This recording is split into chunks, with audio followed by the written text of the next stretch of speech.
kita buka dulu teman-teman. Bismillahirrahmanirrahim. Alhamdulillahirrabbilalamin. Wassalatu wassalamu ala asrofil anbiya'i wal mursalin. Sayyidina wa maulana Muhammadin wa ala alihi wa sahbihi ajma'in. Amma ba'du. Asyhadu an la ilaha illallah wa asyhadu anna Muhammadan abduhu wa rasuluhu la nabiyya ba'da. Puji syukur kehadirat Allah Subhanahu wa taala. Hari ini kita bisa bertemu kembali di kesempatan sebulan yang sempat vakum beberapa bulan kemarin juga karena libur semester, ikut-ikut mahasiswa libur semester. Alhamdulillah hari ini kita akan mulai tema baru ya. Kemarin kita sempat bahas tentang instrumen. Jadi karena ada beberapa permasalahan melihat validasi teman-teman mahasiswa, kemarin kita bahas tentang instrumen penelitian begitu. Kalau teman-teman pengen lihat lagi topik bahasannya bisa di channelnya YouTube-nya UMM Mat Pendidikan Matematika Universitas Muhammadiyah Malang. Setiap ada kegiatan sebulan, insya Allah kita selalu upload di sana. Jadi teman-teman yang tertinggal bisa menyimak kembali begitu. Kemudian di bulan ini, alhamdulillah UMM juga baru pertama perkuliahan ya, hari pertama perkuliahan di minggu depan hari Senin, dan kita buka dengan awal untuk persiapan penelitian juga nih. Temanya yang dipilih oleh Bu Alfi judulnya adalah Novelty, State of the Art, dan ResearchGate. Tentu saja fokus diskusi kita di bidang pendidikan matematika, seperti itu ya. Dan di sini sudah ada pemateri kita, Bu Alfi Atma Putri Rasyadi. Alhamdulillah sekarang beliau sedang menempuh doktoral di Universitas Negeri Malang, dan insya Allah sebentar lagi kami tunggu kabar baiknya Bu Alfi untuk Amin. lulus begitu ya. Kurang seperempat langkah mungkin ya Bu Alfi. Seperempat langkah lagi. Masih kepikiran. Berapa ya kalau itu. Ya, kita doakan semoga. Sekarang semester 5. Bu pemateri cantik. Assalamualaikum, Ukti. Waalaikumsalam. Selamat datang juga kepada dosen-dosen Prodi Pendidikan Matematika. Ada Bu Uli, Bu Reni, Pak Marhan, Pak Mahfud, dan teman-teman lain.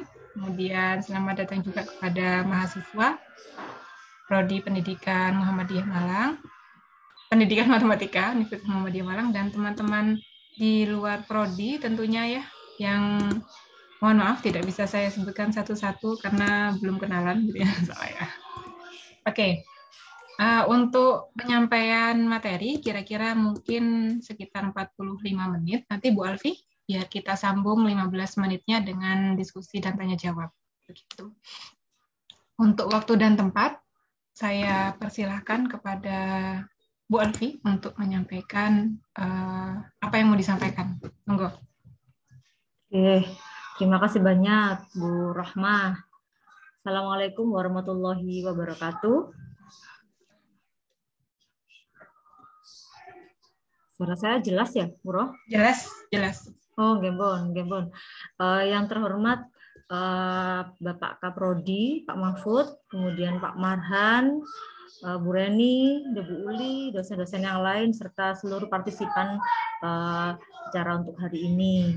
Terima kasih banyak kesempatannya, sehingga pada ini pagi menjelang siang ya, jadi kita bisa diskusi bersama, meskipun masih daring, tidak bertemu langsung, insya Allah kita bisa berbagi ilmu di sini, saling diskusi berkaitan dengan apa yang kita bahas hari ini.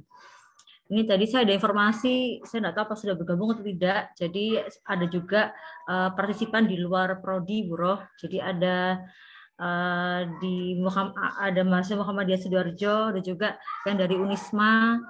Tentunya kembali lagi kita sharing informasi ya. Jadi biasanya kalau berbeda dari prodi lain, mungkin ada informasi yang bisa kita sharingkan. Nah, begitu.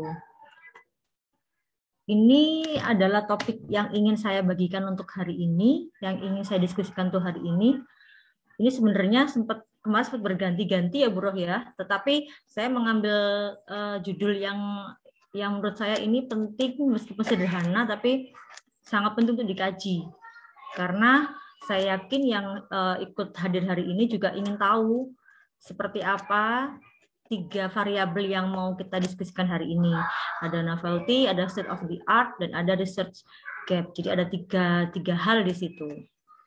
Ini sebenarnya sama dengan partisipan yang lain. Jadi di awal-awal dulu saya juga mengalami kebingungan, ada kerancuan.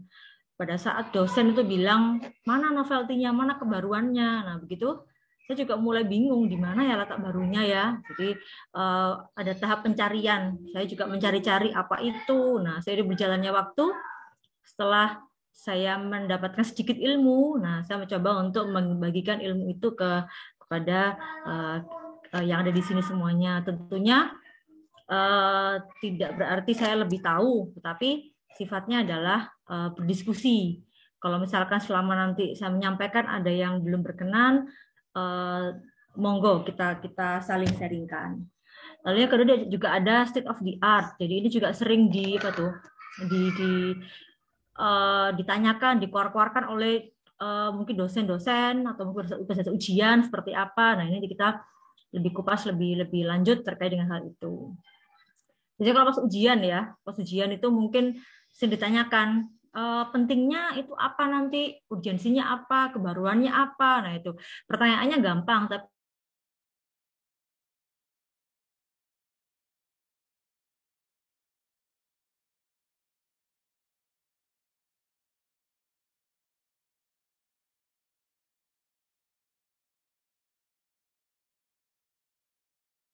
ini penting, baik menulis skripsi, tesis, ataupun nanti Anda menulis artikel. Itu juga di apa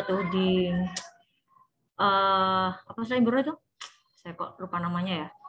Pada saat kita menulis artikel ada template-nya. Kamu sih muncul di mana letak urgensinya, di mana ininya. Harus itu dituliskan oleh reviewer di dalam artikel kita tadi itu. Sehingga menurut saya penting sekali untuk kita sampaikan. Berikutnya, Bro. Saya jadi minta tolong Bro ya untuk menextkan. Nah ini saya awali sebenarnya tidak harus artikel sebetulnya. Jadi apa yang ada di dalam tulisan penelitian kita. Ini yang ada di sini, saya tidak tahu sampai di mana, apakah sudah selesai menulis, atau masih di awal menulis, atau masih belum menulis sama sekali, saya tidak tahu. Yang jelas, pertama kali itu nanti yang ada, minimal ada 5 hal ini. Ada pendahuluan, ada metode penelitian, ada kajian pustaka, ada hasil penelitian dan pembahasan, kesimpulan dan saran. Kalau artikel mungkin yang kajian pustaka di skip, tetapi untuk hasil penelitian, untuk misalkan skripsi begitu, tentunya harus memuat semua itu, minimal memuat semua itu.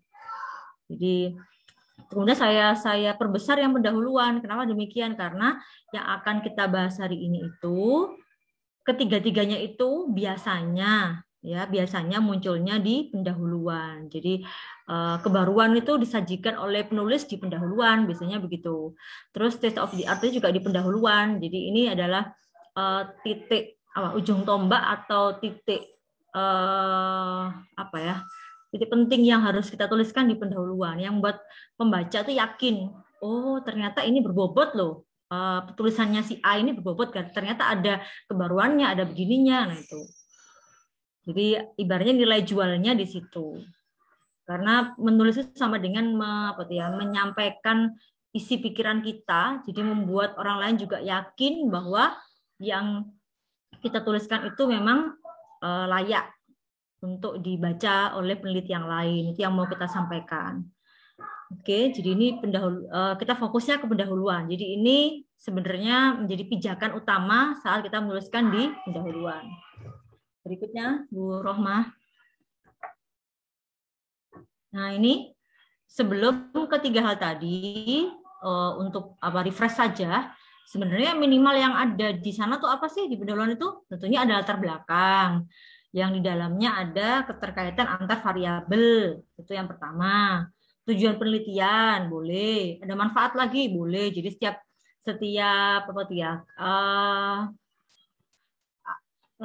instansi ada garis lingkung sendiri-sendiri kan. Oh, ada manfaat juga, ada tujuan, ada definisi operasional boleh. Tapi ini yang saya tuliskan adalah yang minimal yang ada. Jadi ada latar belakang, ada tujuan, ada 3 yang saya beri warna kuning itu yang mau kita bahas hari ini. Ada kebaruan, ada posisi penelitian, ada gap tadi itu. Berikutnya. Nah ini, saya mulai dari novelty dulu. Novelty kalau kita istilahkan dengan istilah yang lain sama dengan kebaruan.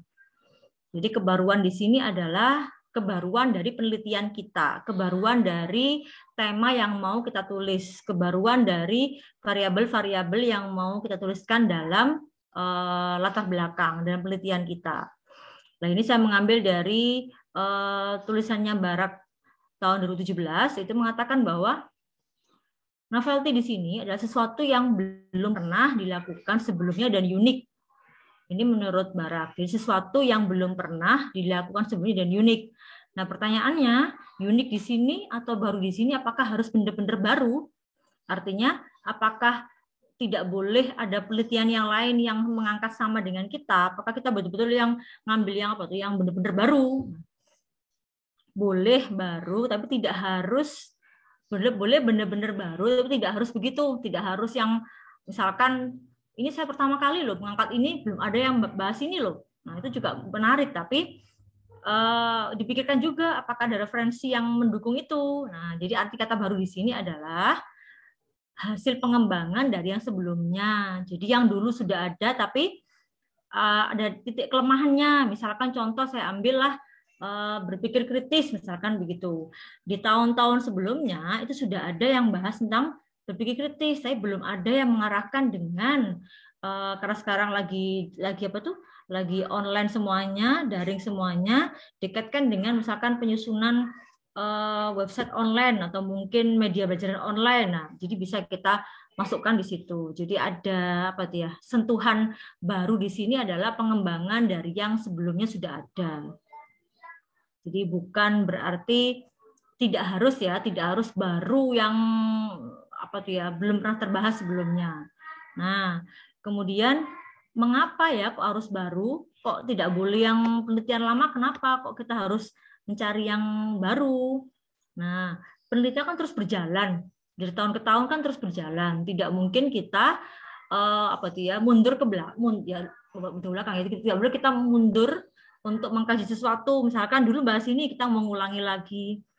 Nah, mengulangi boleh, tapi harus ada satu kata kunci baru yang kita tonjolkan. Nah, untuk menjawab itu kita harus tahu posisi punya kita di mana ya, posisi yang mau kita tulis di mana dibandingkan yang sebelumnya. Nah, ini saya ngomong begini sebetulnya nanti kata kuncinya harus banyak membaca ya. Jadi menurut saya juga. Jadi penelitian yang lain-lain itu juga harus kita baca. Jadi bukan hanya kita sampaikan begini-begini, tapi harus ada apa tuh ya, sering baca artikel, baca buku sehingga tahu posisi penelitian kita. Ini yang mau saya tunjukkan contoh dari bagaimana menuliskan novelty dari suatu penelitian. Berikutnya, Bu Rohmah.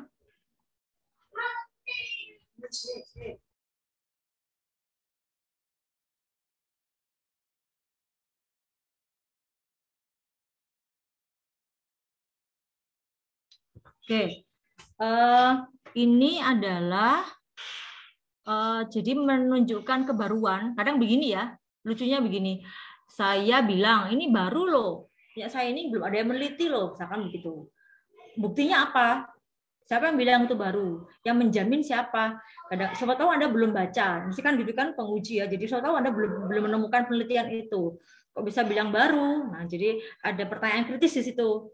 Jadi kita harus meyakinkan pembaca, meyakinkan dosen, meyakinkan penguji bahwa memang yang kita tuliskan itu baru. Nah, ini saya coba untuk menyajikan dalam bentuk seperti ini.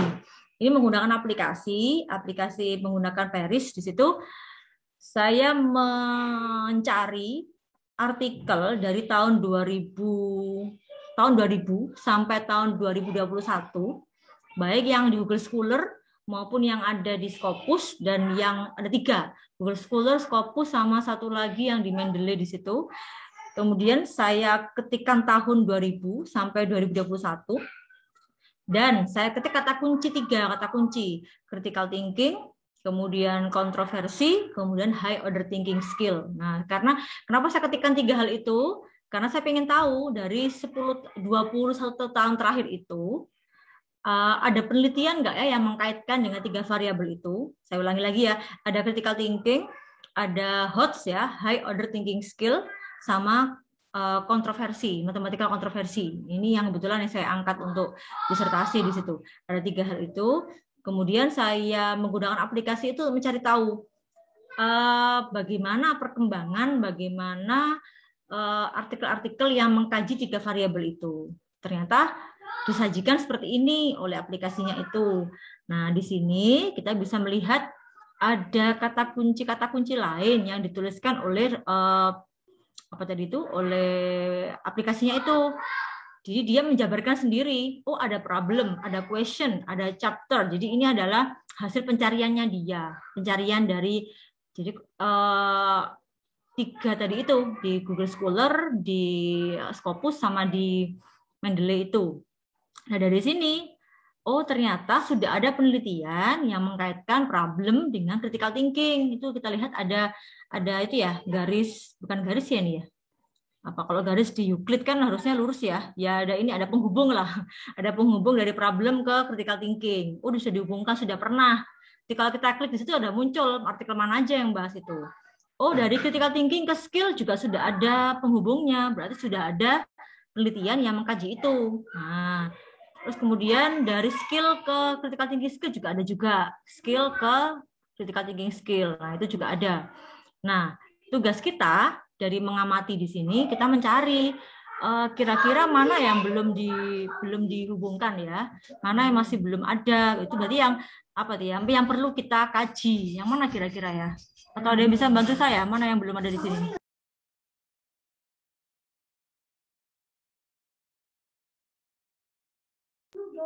Yang mana kira-kira ya? Ada yang mau bisa bantu saya nggak ya dari partisipan itu? Monggo, biar saya nggak ngomong sendiri. Ada yang menyampaikan dari gambar ini, ada yang belum terhubung nggak dari beberapa kata-kata kunci variabel yang muncul di sini? Ada nggak ya?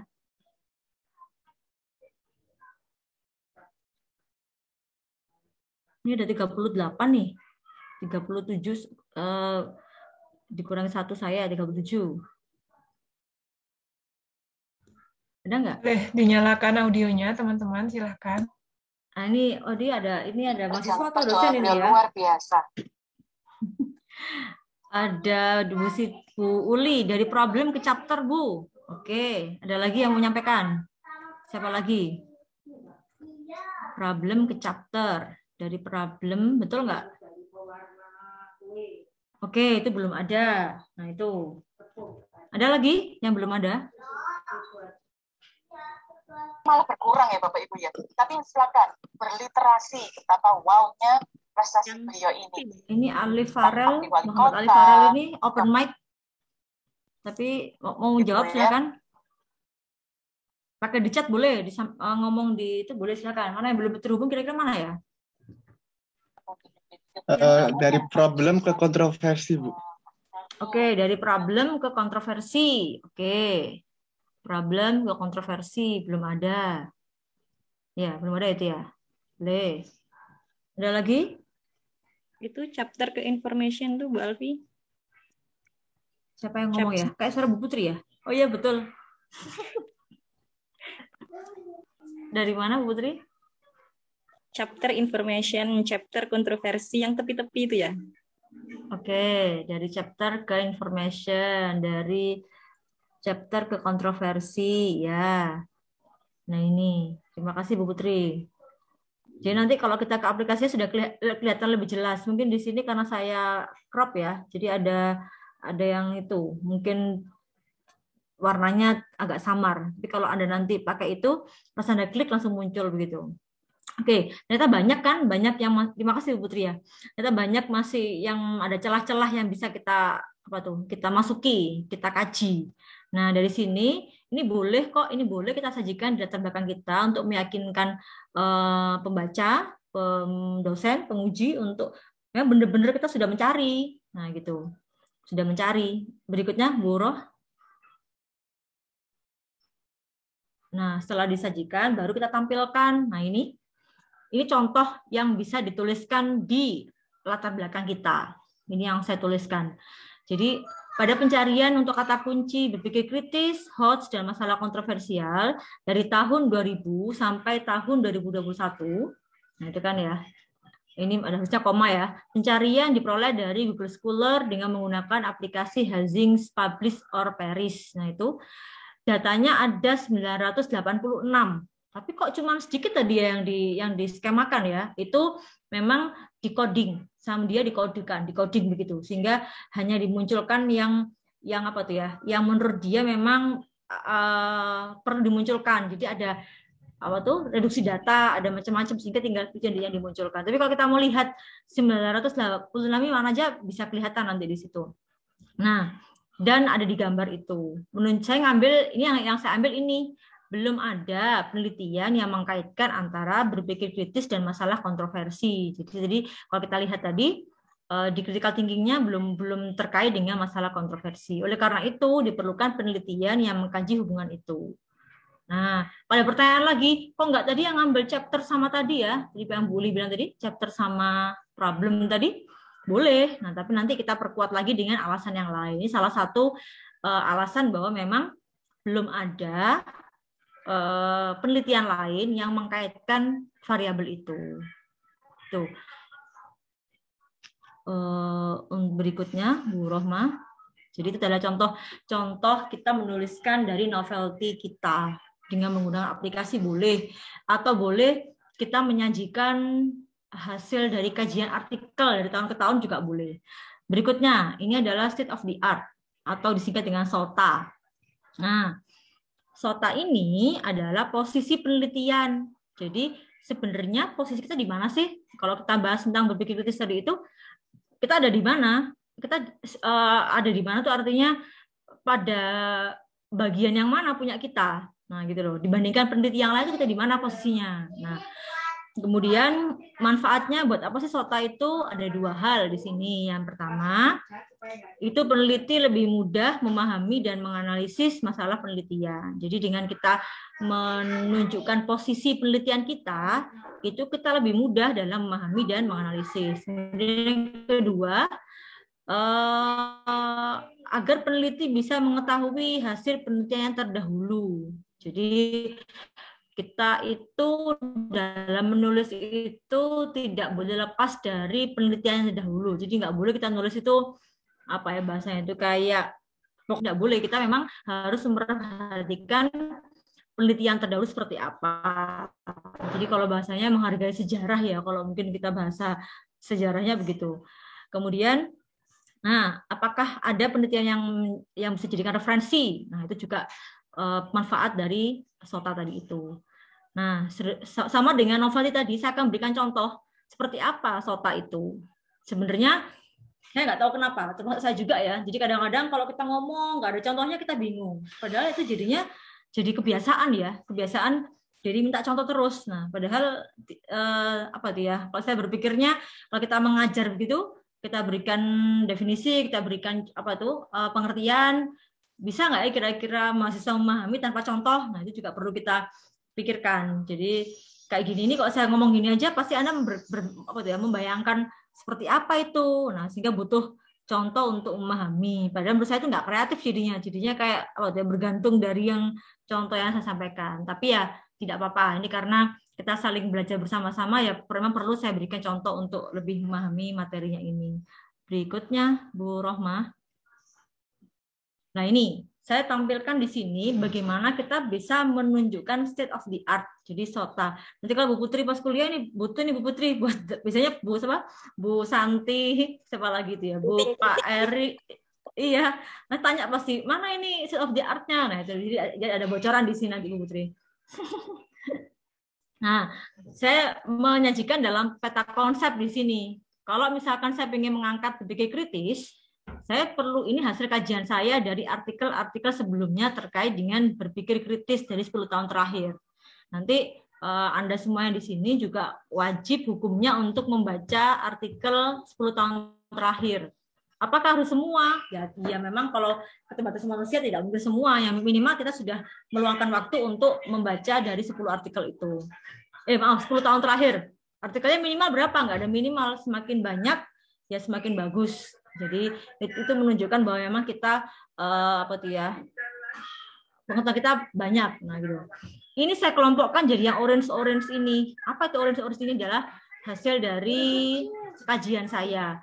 Ternyata penelitian tentang berpikir kritis itu bisa saya kategorikan jadi 3. Ada instrumen berpikir kritis, ada proses berpikir kritis, ada juga pelevelan berpikir kritis. Nah, saya yakin Bapak Ibu atau mungkin mahasiswa di sini juga misalkan tentang penyusunan media yang dapat meningkatkan, nanti bisa masuk yang ke instrumen ini. Kemudian ada lagi yang analisis proses berpikir kritis, masuk yang proses ini. Jadi ini adalah hasil pemetaan saya, ada 3. Kemudian untuk instrumen dibagi lagi, ada angket untuk mengukur berpikir kritis, ada lagi penelitian tentang lembar observasi berpikir kritis. Nah, saya jabarkan lagi. Untuk prosesnya biasanya ada 2, ada meminimalisir kelemahan seperti apa, lalu ada proses berpikir kritis dalam masalah matematika atau masalah kontroversial juga ada. Ini yang hasil yang saya kaji ini. Bu, kira-kira bisa nggak ya dari yang abu-abu ini kita jabarkan lagi? Boleh, malah bagus. Jadi ada kayak lebih kecil-kecil lagi nanti, lebih spesifik lagi. Tetapi minimal memuat ini dulu. Jadi ini menunjukkan bahwa meyakinkan pembaca, ternyata penulisnya sudah baca loh, sudah membaca beberapa artikel dan tahu di mana posisi penelitiannya itu. Nah, dari sini kita tahu, punya saya itu berarti di sini loh, di proses berpikir kritis, tapi yang dalam menyelesaikan masalah kontroversial. Nah, jadi kita bisa tarik garis di situ. Ini punya saya di sini. Jadi kita sampaikan bahwa letak saya di sini. Nah, di antara penelitian yang lain yang sudah kita baca. Nah, gunanya buat apa sih? Gunanya tadi itu biar kita tahu posisi kita di mana, kemudian tahu juga bagaimana penelitian yang lain, tahu kelemahan kelebihannya apa. Jadi itu adalah hasil analisis kita terkait dengan penelitian yang lain. Berikutnya, Bu Roh. Nah, ini dari gambar tadi itu bisa kita tuliskan begini. Ini saya ambil saya cuplik dari yang saya tuliskan di latar belakang disertasi saya ya. Jadi di sini berbagai macam penelitian tentang berpikir kritis sudah dilakukan. Nah, secara garis besar, penelitian berpikir kritis dibagi menjadi 3 bagian, dikelompokkan. Jadi yang pertama, seperti yang sampaikan di gambar tadi, penelitian yang membangun berpikir kritis, itu menurutnya siapa? Jadi kita tuliskan juga penelitian mana yang membangun berpikir kritis, Firdaus tahun sekian. Terus ada penelitian yang pelevelan, tadi itu, skema yang kedua tadi, ada Rasima dan lain-lain. Bu, boleh nggak saya menuliskan hasil penulisan, saya punya artikel nih, ada 2 yang terkait dengan berpikir kritis, boleh, malah bagus. Jadi kita boleh memasukkan artikel kita sendiri ke dalam di sini, malah bagus lagi, biar tahu kalau ternyata penelitian yang lain juga nyambung dengan di sini. Ini adalah hasil penulisannya itu. Terus Tanjung 2020 juga tentang instrumen berpikir kritis. Nah, begitu. Tetapi Anda harus mencari celahnya. Dari yang di sana tadi itu belum menjelaskan, nah ini ya, belum menjelaskan bagaimana hasil analisisnya. Jadi kita nggak cuma mengkaji yang terdahulu, tapi juga mencari titik lemahnya. Lemahnya mereka di mana loh? Ternyata mereka itu belum mengkaji bagaimana menganalisisnya menggunakan HOTS tadi itu. Jadi sehingga penelitian dikembangkan dalam di sini yaitu melihat proses berpikir kritis dengan menggunakan HOTS. Nah itu. Ini jadi tidak serta-merta saya pengen aja melihat itu dengan menggunakan host, tidak, tapi ada pengantarnya dulu. Pengantarnya menggunakan state of the art tadi itu. Pengantarnya menunjukkan posisi penelitian kita dibandingkan dengan penelitian yang lain. Nah itu. Apakah skemanya perlu muncul di latar belakang? Boleh ya, boleh tidak. Tapi itu hanya alat bantu untuk meyakinkan kita kita sudah membaca. Yang ini, yang tulisan ini wajib ada di latar belakang, biar tahu kalau kita sudah membaca artikel sebelumnya. Itu berikutnya, Bu Rohma. Nah ini variabel yang ketiga yang mau kita angkat tadi itu, atau disebut dengan kesenjangan penelitian, research gap tadi itu. Adalah pertanyaan atau masalah yang belum dijawab oleh penelitian yang ada. Nah, seperti yang saya sampaikan tadi, pada saat kita melihat-lihat penelitian terdahulu yang nyambung dengan punya kita, sehingga kita bisa menyusun state of the art tadi itu, pasti ada penelitian yang belum mengkaji itu, ada celahnya. Nah, ini. Jadi adanya gap antara state of the art dengan yang terjadi di fenomena di lapangan. Jadi tentunya kalau kita mau menuliskan ini, kesenjangan ini, Anda juga sudah harus menuliskan state of the art-nya tadi itu dan bagaimana fenomena yang ada di lapangan. Nah, pendek kata di sini antara teori yang ada dengan ada perbedaan dengan situasi yang di lapangan. Makanya dikatakan gap teoretik itu. Ya, bisa dipahami ya. Jadi ada kesenjangan antara yang kita kaji tadi itu dengan penelitian lain dengan yang ada di lapangan. Itu yang harus kita jadikan titik tolak untuk memunculkan tujuan penelitian kita.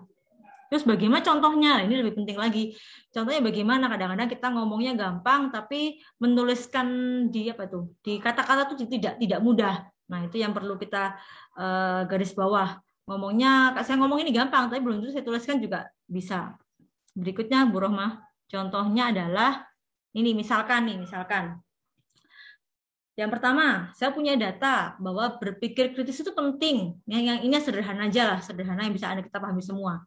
Berpikir kritis itu penting dalam sehari-hari. Itu ngomongnya siapa? Jangan lupa, itu ada Butera, ada Cheng, ada Karakok, ada Murtafiah.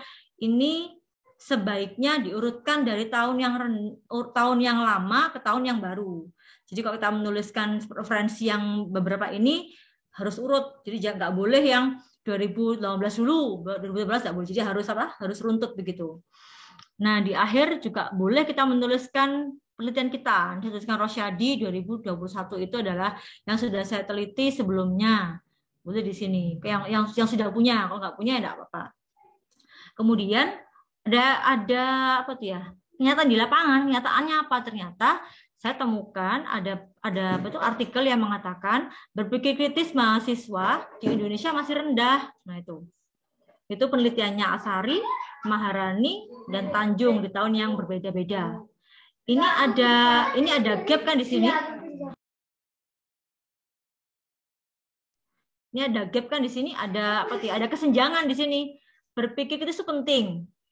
Banyak penelitian yang mengkaji itu. Tetapi kok kenyataannya di lapangan masih berpikir kritisnya masih rendah di mahasiswa.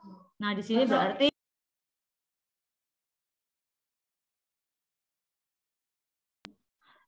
ada kesenjangan di situ.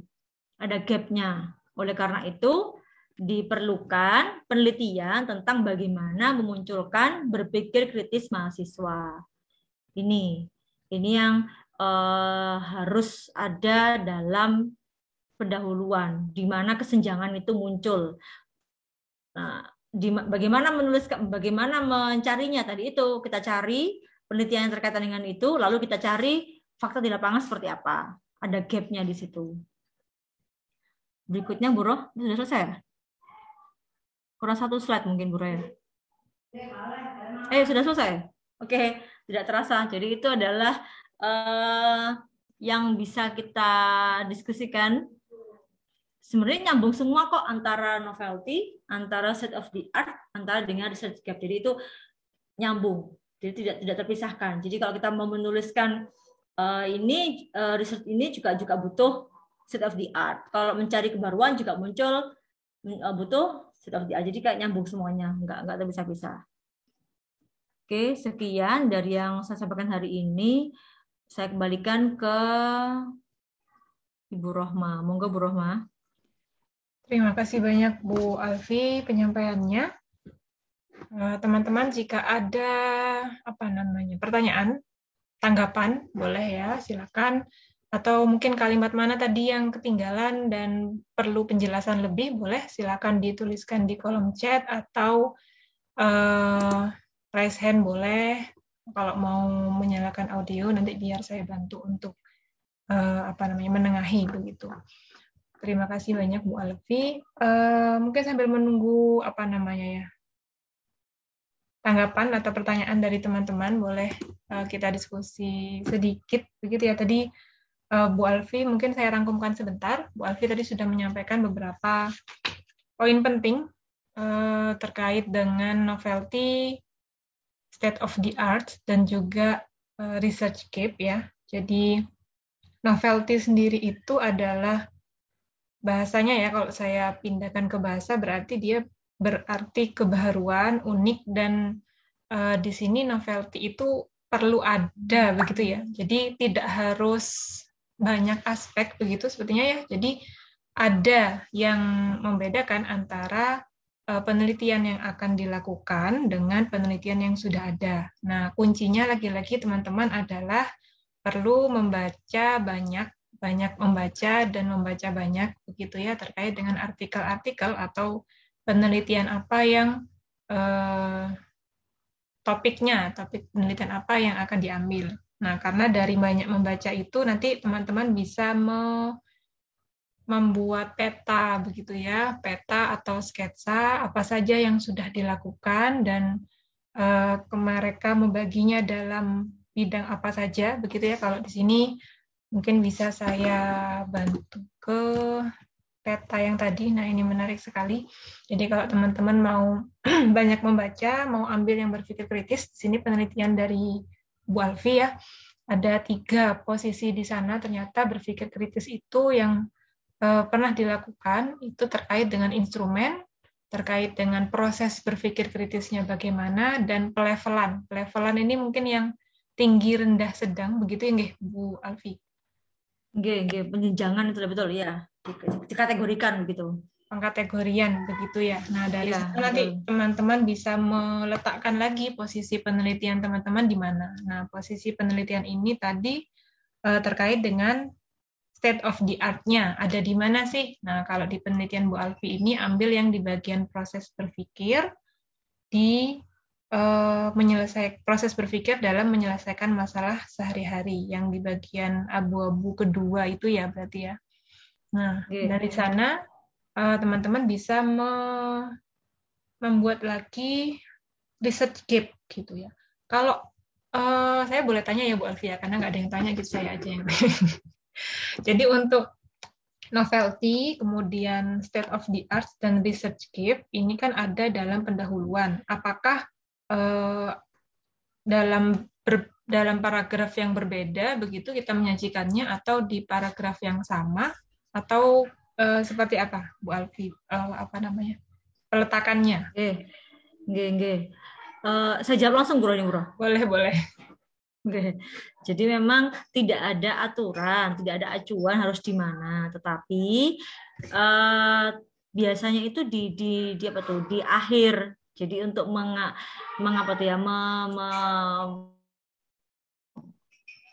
menggandeng atau mengerucut ke tujuan penelitian itu.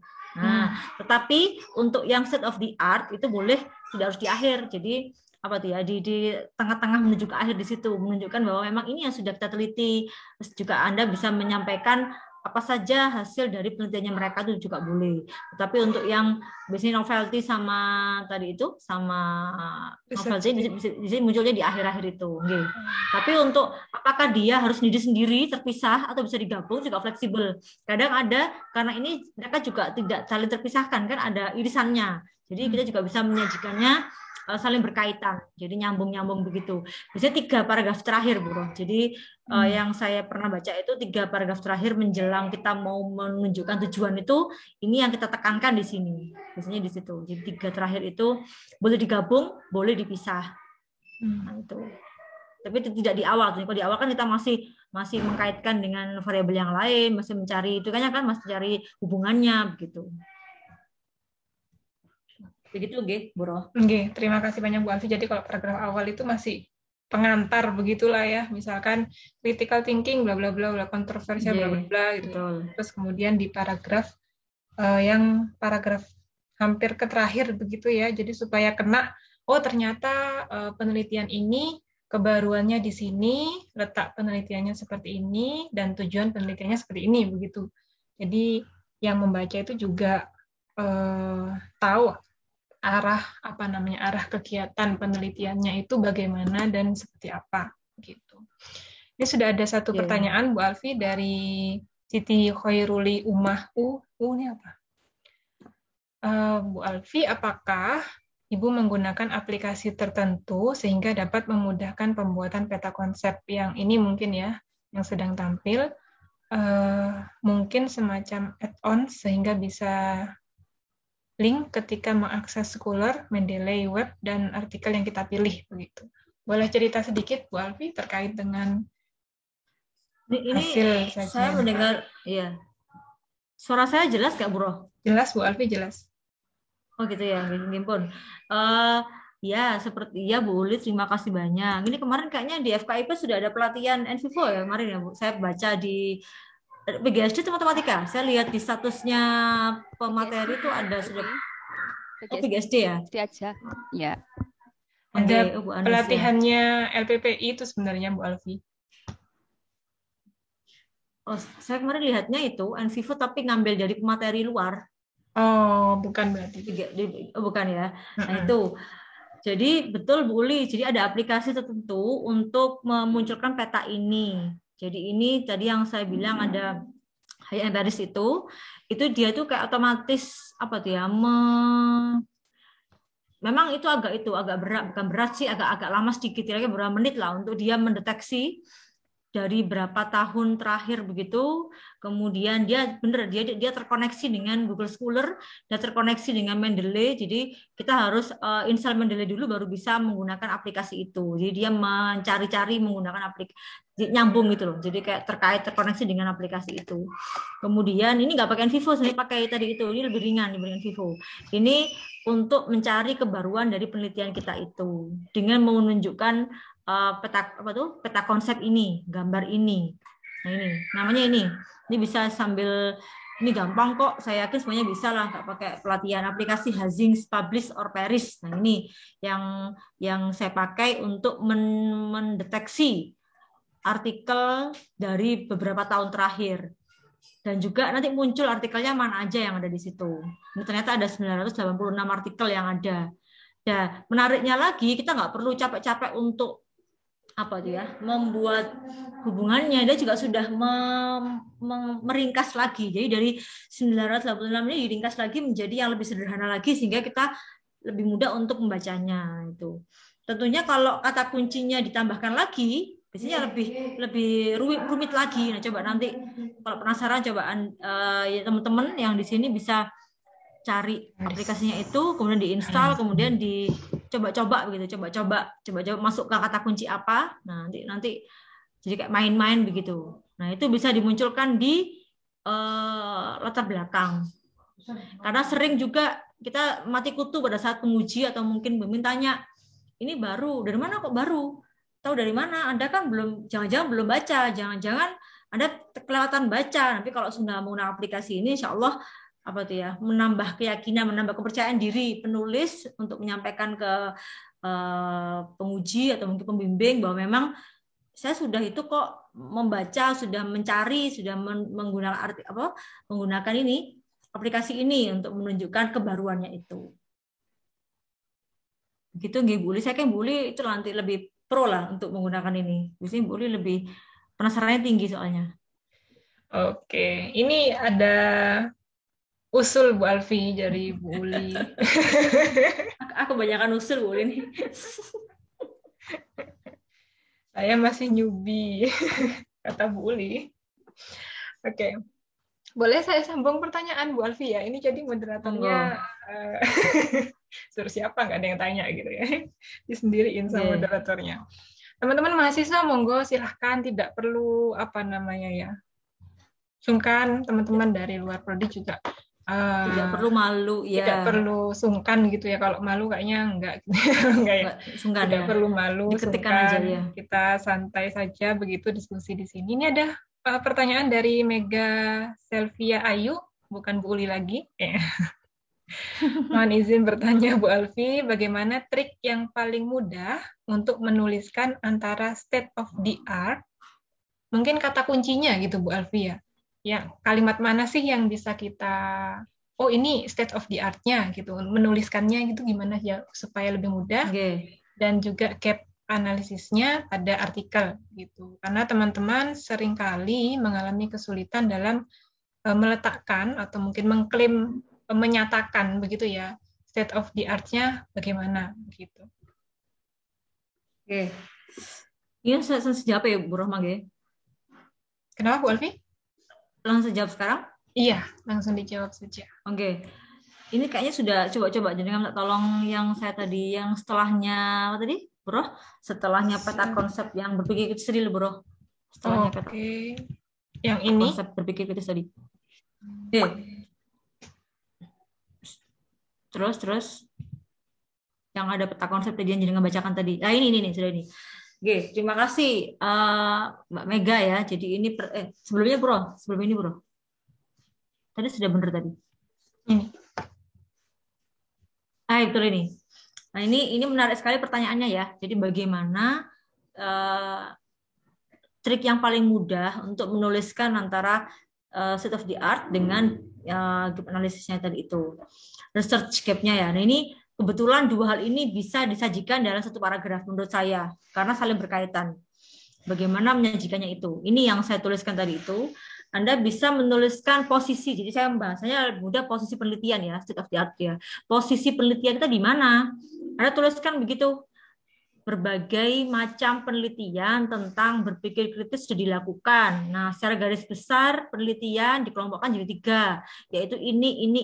Ini adalah kita mau menceritakan bagaimana posisi penelitian kita. Oh, ada artikelnya Firdaus tentang membangun berpikir kritis. Apakah cuma ini? Tidak, Anda bisa menambahkan lagi. Kedua, ada penelitian tentang pelevelan. Apakah cuma rasiman? Tidak, Anda bisa menambahkan lagi. Jadi ini hanya contoh satu aja untuk menunjukkan bahwa Anda sudah membaca, nggak cuma menyampaikan, tapi juga sudah membaca hasil penelitiannya itu. Nah di sini, terus di akhir-akhir, Anda munculkan tadi gapnya tadi itu dari yang disampaikan ini. Nah Anda kan sudah menyampaikan tuh ada banyak artikel. Di akhir munculkan titik lemahnya di mana? Belum ada yang bahas tentang hasil analisis antara hostnya dengan berpikir kritis. Jadi biasanya hanya mengembangkan perangkat, hanya seperti apa, tapi belum ada yang mengkaitkan dengan analisis berpikir kritis menggunakan host. Nah, jadi karena belum ada di situ itu, kita bisa memunculkan perlunya penelitian pengembangan yang melihat proses berpikir kritis dengan menggunakan host. Jadi titik tekannya di sini adalah sajikan dulu posisi penelitiannya, terus di akhir Anda cari sisi titik kelemahan-kelemahan dari penelitian itu, sehingga Anda bisa mengerucut ke tujuan penelitian tadi itu. Jadi bisa digabungkan ini. Jadi state of the art dulu, baru ke gap tadi itu. Bisa digabungkan dalam satu paragraf. Jadi yang saya tekankan di sini, penelitian saya nanti itu proses berpikir kritisnya, tapi nanti menganalisisnya menggunakan teori yang lain gitu. Jadi berlapis begitu. Tetap melihat proses berpikir kritis, tapi nanti menganalisis datanya bukan menggunakan teori yang lain, menggunakan host untuk melihat proses berpikir kritis. Dan itu masih belum ada yang mengkaitkan. Jadi pengkaitannya belum ada yang menggunakan host untuk melihat proses berpikir kritis. Biasanya itu kayaknya soal-soal host, kemudian bagaimana proses berpikir kritisnya, atau mungkin digabungkan, jadi menggunakan media pembelajaran yang di dalamnya ada soal-soal host melihat proses berpikir kritisnya. Tapi di sini tidak, saya menggunakan host sebagai alat bantu untuk melihat bagaimana proses berpikir kritis. Itu yang masih belum ada. Jadi begitu ya Mbak Mega, semoga bisa menjawab pertanyaannya. Jadi triknya gitu, digabung pertama state of the art, di akhir baru kita tunjukkan gapnya tadi itu. Oke. Terima kasih Bu Alfi. Mega, kalau ada yang mau didiskusikan, boleh dinyalakan audionya supaya lebih clear gitu mungkin.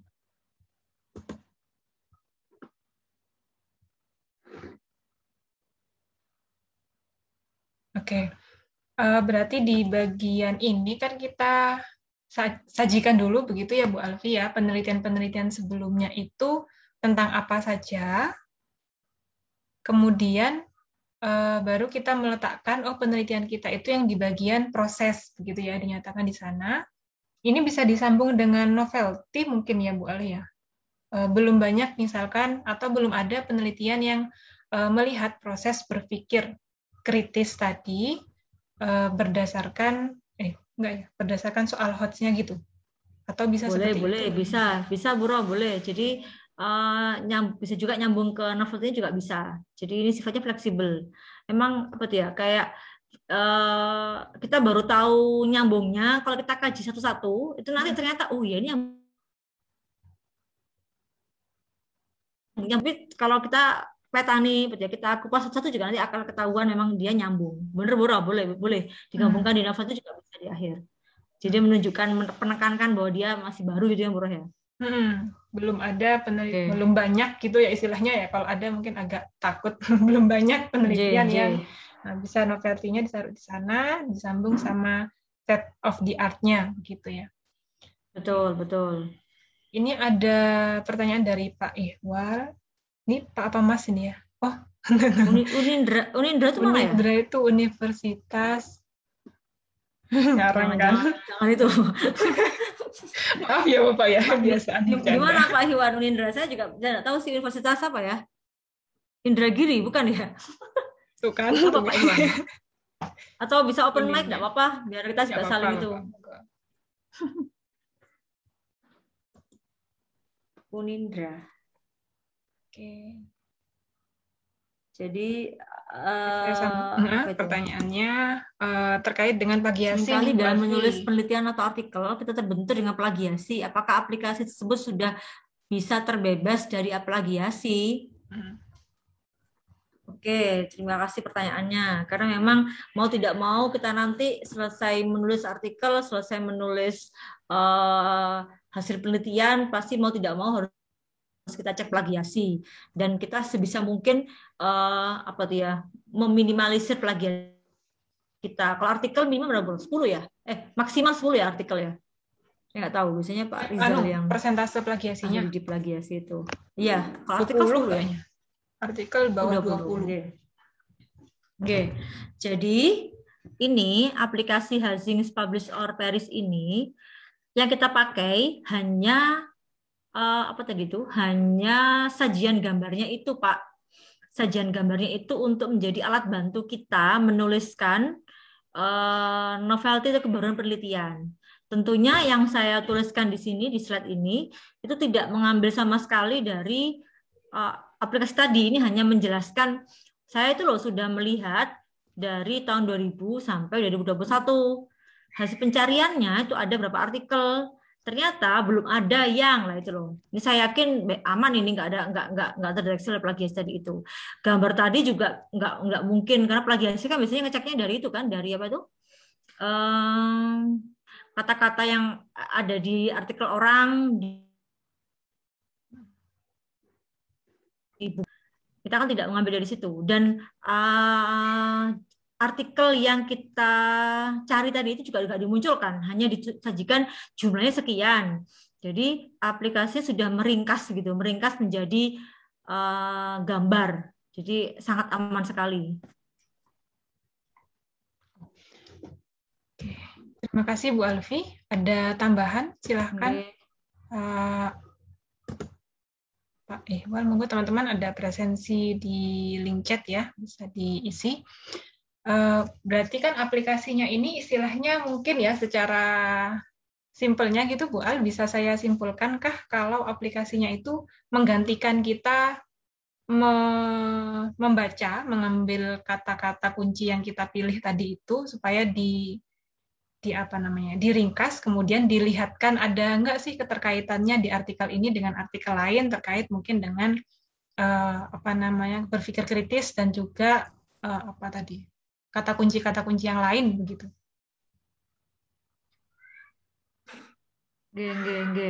Ya, betul, menggantikan kita membaca lah, istilahnya bukan membaca ya.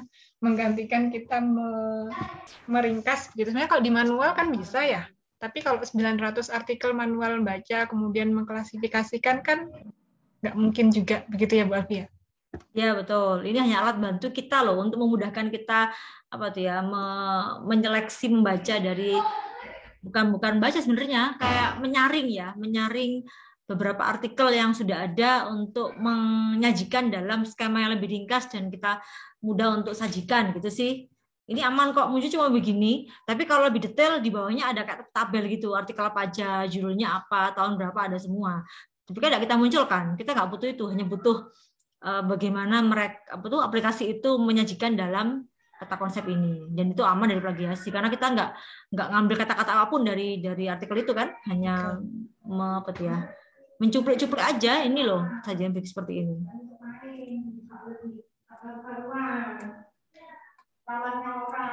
Untuk rujukannya kan berarti kita ya tetap harus baca artikelnya gitu Bu Alfi ya. Kalau ini kan sebagai gambaran saja kan tidak semua 900 tadi kita rujuk begitu ya. Itu hanya kita pakai, betul. Memetakan mereka ini penelitiannya tentang apa saja sih dari 900 itu. Gitu ya. Ya. Betul. Ini menunjukkan bahwa kebaruan tadi loh. Oh ternyata makanya saya tadi bilang cari ada nggak yang menghubungkan antara kontroversi dengan critical thinking. Oh belum ada. Berarti dari 20 tahun terakhir itu belum ada penelitian yang mengkaitkan dua hal ini. Nah itu loh. Itu aja yang kita butuhkan itu. Menunjukkan bahwa keterkaitan antara variabel itu belum ada. Itu aja sih. Dan meyakinkan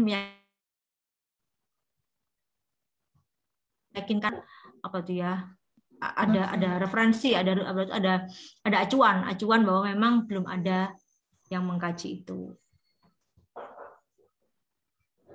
Ada tambahan gitu, Pak Ikhwan, atau ada feedback teman-teman tambahan dari Pak Ikhwan? Teman-teman boleh menyalakan audio yang ingin bertanya, silahkan. Atau mau menuliskan pertanyaan lagi, silahkan.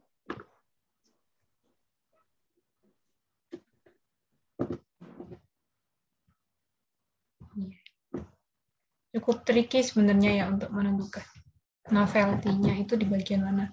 Dan ada pun kan nggak masalah ya Bu Alfi ya, nggak harus lebih dari 1 poin misalkan yang baru. Yang penting ada, berarti kita bisa klaim itu ada novelty-nya begitu ya. Betul. Jadi tidak harus belum ada penelitian yang bahas itu, tidak harus benar-benar baru, tapi kita bisa mencari tadi itu sentuhan kebaruan itu dari sisi yang berbeda.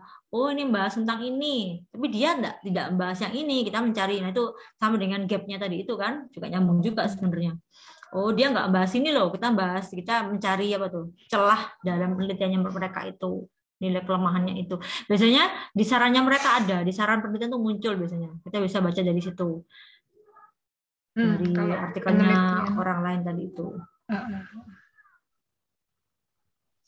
Saran penelitian ya, jadi ingat saran penelitian. Kalau di artikel kayaknya perlu di skripsi perlu diolah lagi supaya tidak letter begitu ya. Oke. Karena saran tuh anak-anak nulisnya terlalu umum ya, lah, masih belum operasional, masih versinya mereka masih sifatnya belum berdasarkan data yang mereka kumpulkan tadi itu. Kadang-kadang nulis saran nggak mikir karena sudah terakhir mau ujian daftar, waduh pokoknya sarannya begini untuk guru, bisa menambahkan media belajar lain yang sesuai bagaimana, macam-macam. Padahal saran itu sangat penting untuk peneliti lain ingin tahu di mana sih letak yang belum terkaji di punya dia, itu yang bisa Anda kaji. Kan di sarannya sebenarnya. Mungkin yang bisa dikembangkan dan diperbaiki ya, tadi sempat disinggung juga oleh Bu Alfi. Untuk rentang tahunnya itu kalau di sini kan Bu Alfi ambil dari tahun 2000 sampai 2021. Iya, saya mengetikkan itu. Sebenarnya Memang cukup harus bisa juga 10 tahun terakhir ya. Cuman saya Oh. menambahkan tahun 2000. Karena kenapa saya tahun 2000? Karena bukunya Ennis yang saya kaji di critical thinking itu tahun 2000. Jadinya mulai tahun 99. Jadi saya beracuan ke situ. Bukunya Ennis kan tahun 2000-an, sehingga saya pengen tahu artikel dari tahun 2000 sampai 2021. Ennis itu loh Bu, yang itu loh, yang pencetusnya berpikir kritis itu loh Bu, ya kan? Ennis Fasion itu saya acuan ke situ, tahunnya mereka tahun 2000, sehingga saya nulisnya tahun itu.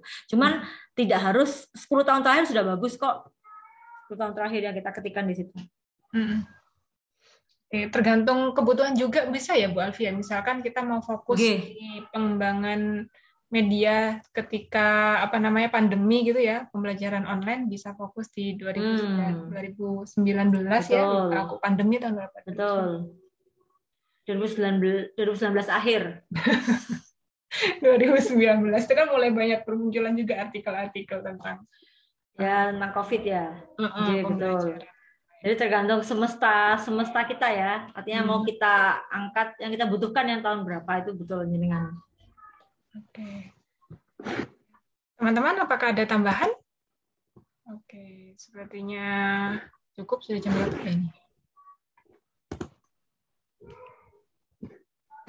Oke. Jam 10.32, oke. Pak Marhan ganti baju lagi. Pura Pak tahu orang ganti baju. Nah, tadi dinyalakan kameranya. Oh iya. Jadinya kita nggak tahu tadi Unindra tadi apa ya? Di mana Unindra? Pak Iwan tidak memberikan itu. Mungkin sudah oke, begitu. Biasanya kan agak sungkan bertamu. Teman-teman ada tambahan lagi? Monggo silahkan. Oke, saya hitung sampai 5 mungkin ya. 5, 3, 4, 1, 2. Oh itu Buro, Universitas Indraprastha PGRI. Oh, di searching. Saya langsung penasaran. Iya. Biasanya kebanyakan ya ini betul di PGR Indraprastha PGRI. Indraprastha PGRI. Salam kenal Bapak dari kami. Oke. Insya Allah kayaknya sudah tidak ada pertanyaan. Mahasiswa boleh bertanya ya teman-teman, silakan. Tidak perlu khawatir pertanyaannya harus hot atau enggak juga gitu ya. Jadi boleh bertanya yang tidak hot juga tidak apa-apa. Jadi perlu saya share itunya enggak? PPT-nya enggak Bro di chat? Boleh. Oh jangan yang share ya? Oh saya, bentar boleh. Saya coba. Atau nanti saya taruh di link YouTube-nya aja. Di channelnya Matematika ya. Boleh ditaruh di situ Bu Alfi? Oh saya taruh di sini aja. Atau saya taruh di situ, boleh, terserah. Di channelnya aja deh, biar nyambangi channelnya UMM. Oke. Biar nyambangi channelnya Prodi. Berarti linknya channelnya perlu jenengan share juga di sini ya, di kolom chat ya, Bro? Channelnya sih, apa itu ya Bu Anis ya? Prodi Mat. Tolong Bu Anis. Nama channelnya mana ya? Yuk, lagi saya. Kalau nggak salah inget sih Mat Edu UMM ya, Bur. Mat Edu UMM. Terus nggak boleh salah ini. Ini yang buat YouTube-nya ada di sini kok, loh. Jal. Aja nama YouTube-nya apa Pak Jal? Tulis di kolom chat. Tulis di kolom chat katanya. Di Matematika Pendidikan UMM. Salah. Prodi Pendidikan Matematika UMM. Mat Edu ya Pak Jal? Ketikan Pak Jar, ketikan di sini Pak Jar. Mbak Anis ketik Mbak Anis.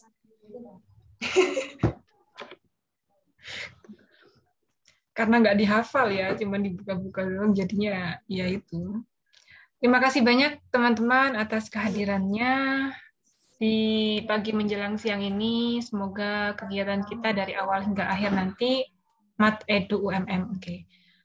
Dari awal hingga akhir tadi bisa diridhoi Allah Subhanahu wa taala dan dicatat sebagai amal ibadah tentu saja. Khususnya untuk Bu Alfi, semoga ilmunya bisa bermanfaat untuk dunia dan akhirat. kita akhiri diskusi kita di pagi hari ini. Insya Allah kita akan bertemu lagi di sebulan selanjutnya.